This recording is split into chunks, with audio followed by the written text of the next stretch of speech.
Tennessee basketball, I go back to a column by Josh Ward of the Sports Animal that was really, really good. And he said he had 5 things that Tennessee needs to do to improve their play, which they lost 4 of 5 and looked pretty listless there for a while. Looked like a team that didn't have a lot of direction, quite frankly. So then over the weekend, what happened? Tennessee basketball. I'm not ready to say they're a Final Four team at all, but I thought they looked pretty darn good. What were your thoughts in their win over the weekend, where it seemed like a lot of things fell Tennessee's way, and they were able to get a significant victory and kind of stop the bleeding for a little bit with a dominant 85-45 win over South Carolina. Your thoughts on the win before we get to some of the things they fixed? Well, my first thought is I can tell you that Tony Vitello will get fired before this Tennessee basketball team makes the Final Four. That's interesting. Okay. Because one of those is not happening. So that's a question. What happens first? Does Tony Vitello get fired, or does Tennessee basketball make the Final Four? But okay, anyways, I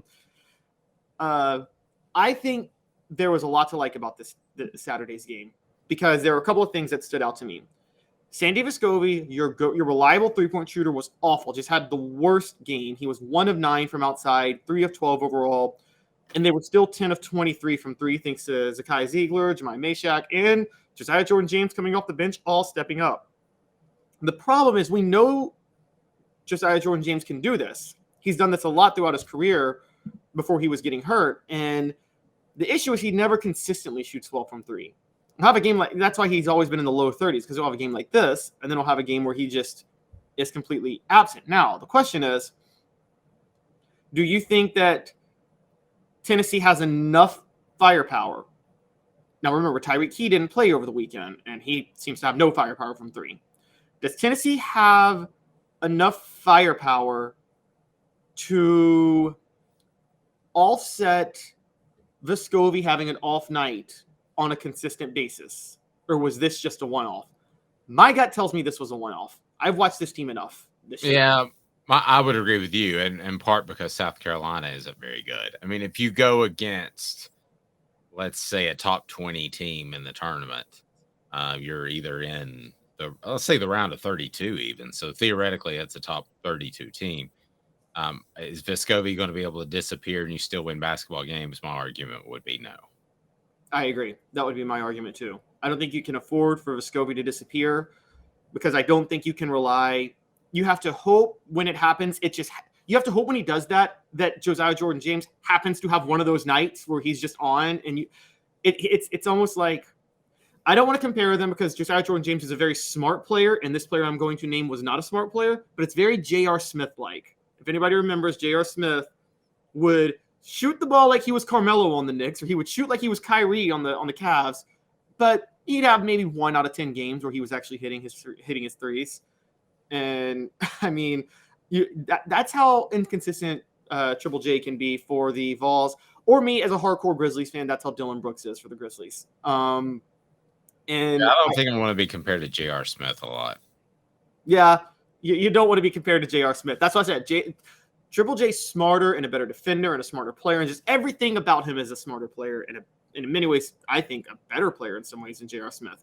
But that real streaky shooting is what gets me with how they get compared to each other. And that's now again, they won this game without Julian Phillips and Tyreek Key. But I don't really care, because the only really stat I care about is whether or not you can consistently hit your threes. And I don't think they can do that on a regular basis if Vescovi's having an off game. So Travis says, well, let's go back. Smoky Mountain Red said JJJ looked great Saturday. Absolutely did. Travis says, if you don't think this basketball team can win it all, you're crazy. If you don't think they'll go out in the first round, you're crazy. You're right. I mean, it is.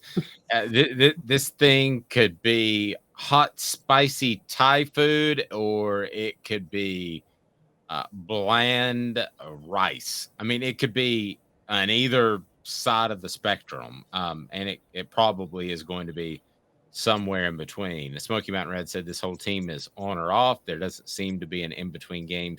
John Hill says Santiago deserves an off night before the tourney, but with his free throw struggles, he kind of had an off night, not off like on Saturday. But go ahead and click that like button. We greatly appreciate it. If you haven't subscribed yet, we want you to do that. Great videos coming out. We've got a big announcement on a new presentation that we're going to bring to you hopefully this week. Now, as far as Tennessee's basketball team, and are they going to be able to make a run? If you look at the rest of their schedule, they've got Arkansas at home. That's Tuesday. And then they've got Auburn at Auburn on March the 4th, which would be Saturday. So you have a game they've got to at least go 1-1 in that grouping. You're going to have an emotional Auburn team that's getting up and ready to play. And then Arkansas you have at home. So ideally you would go 2-0, and then you're suddenly having the conversation, because let's not forget that the NCAA tournament is very open and honest, which I appreciate, about how you do in your last 10 games. So if you looked at Tennessee's last 5 games before Saturday, they were 1-4. I mean, that's not where they need to be. So now they're just 3-4 in their past 7. So if you could get that up around the 50-50 mark with a couple of wins this week, then I don't think your last 10 games hurts your tournament seeding. If you have a losing record going into the tournament in your last 10 games, that's going to cost you a seed or two, Caleb. They've come out and said that. Yeah. They they changed their formula from a few years ago. For those that don't know, I need to tell people up front, the selection committee gets lazy when they see teams a lot of times. I think you know that, Dave. They get very lazy. They just don't have the time to do the research they claim they're doing on all these teams. And they're lying if they tell you otherwise. They used to lazily just look at the RPI rankings for their if they didn't know a team too well. Now they look at the net rankings. Tennessee is number 3 in the net rankings. Funny enough, number 2 in the BPI and number 15 in the RPI.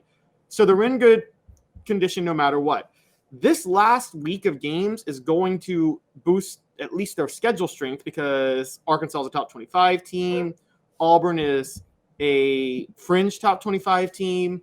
If they win these 2 games, I think the NCAA is going to be so fresh in their mind. They might give them you could be looking at a 3 to a 2 seed. They lose both games, I think you're seeing 5 or 6 probably at this point.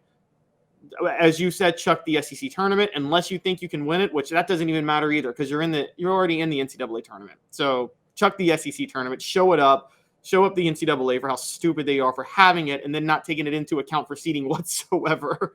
I think this week could help them. Look, it could help them flirt with a 2 seed, and that's crazy to say. But if you look at where they are in the rankings that the selection committee goes by, which, again, they pretend they don't. They pretend that they painstakingly watch every game these teams plays. They don't do that. I think that you could see a 2 seed. I think their ceiling is 2, their floor is 6. Now, I would ask you, Dave, is it worth playing to get out of the 6-5 seed range and to try to get into the top 4? Yes, I believe it always is worth improving your seed, because when you get into that 2-1 range, then you're looking at almost a bye. Now, I know there have been upsets, okay, but really for the most part, you're looking at almost a bye, a chance to walk through a game in the NCAA tournament. I know a 15 will beat a 2, every once in a while, and I think one seed has been beaten by a 16 in the history of the tournament. But yes, I would fight as hard as I could, because a 6-10, a lot of times a 6-10, Vegas says the 10's the favorite. 6-11, you mean? Sorry, 6-11 or a 7-10. A lot of times the 10 or 11's a favorite. So, and then also if you slip down into that 5 or 6 realm, you get zero consideration for, hey, their fans would really like to go to Charlotte instead of Sacramento, California. I don't think you get any consideration for fan travel. So I'm a big believer in the seed means more, way more than the SEC tournament. I'm guessing you agree because we've talked about that before. Yeah, I think that I think the SEC tournament means nothing, and they've proven that. The only, Tennessee won it last year, and it didn't affect their seeding or the seeding of any team that made a run. They, Texas A&M made a run to the SEC tournament title game last year, and if you looked at their resume, including those SEC tournament wins, they would have been in the tournament. But they weren't in the tournament before the SEC tournament, and so the selection committee, it kept them out after.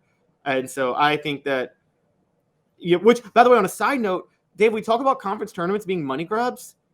Are they even going to be money grabs in the future if you know that it has no bearing on your seeding whatsoever in the NCAA tournament? Like, aren't they just completely devalued? Like, it's an exhibition at this point unless you win it.